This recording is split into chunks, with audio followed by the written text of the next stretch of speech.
พี่เชมคะกินผลไม้ยังไงให้น้ำตาลลดลงคะอ๋อโอเคค่ะผลไม้เนี่ยรู้หรือเปล่าว่าหลายๆคนเนี่ยกินผลไม้ผิดอ่าผิดตรงไหนก็คือผิดตรงที่ว่าบางคนเนี่ยคิดว่ากินผลไม้เพื่อให้มันเป็นอาหารรองท้องตอนที่ว่าเราวางอาหารมื้อรักอันนั้นผิดเพราะว่ายังในผลไม้มีน้ำตาลกลูโคสกับน้ำตาลฟรุตโตสอันเนี้ยช่วงใดที่ว่าต้องระวังมันจะยากให้การดูดซึมน้ำตาล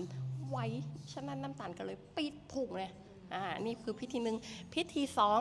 มันเพลินเนี่ยอย่างเช่นช่วงนี้หน้าเหมือนทุเรียนซึ่งเหมือนทุเรียนมากิโลหนึ่งสับหมดเดี๋ยวคนเดียวอันนี้คือพิธีสองนะคะทุกคนฉะนั้นนะคะแก้ความพิษนี่แล้วควรจะกินอาหารกินผลไม้ได้ดีกว่าเดิมแล้วผลไม้ควรจะกินเวลาไหนล่ะก็แนะนำว่ากินแบบอาหารมื้อรักเรียบร้อยก่อนแล้วก็เป็นผลไม้ตบท้ายที่หลังแน่แบบเนี้ยเข้าใจก็เจ้าเข้าใจเก่งมากเลยเจ้า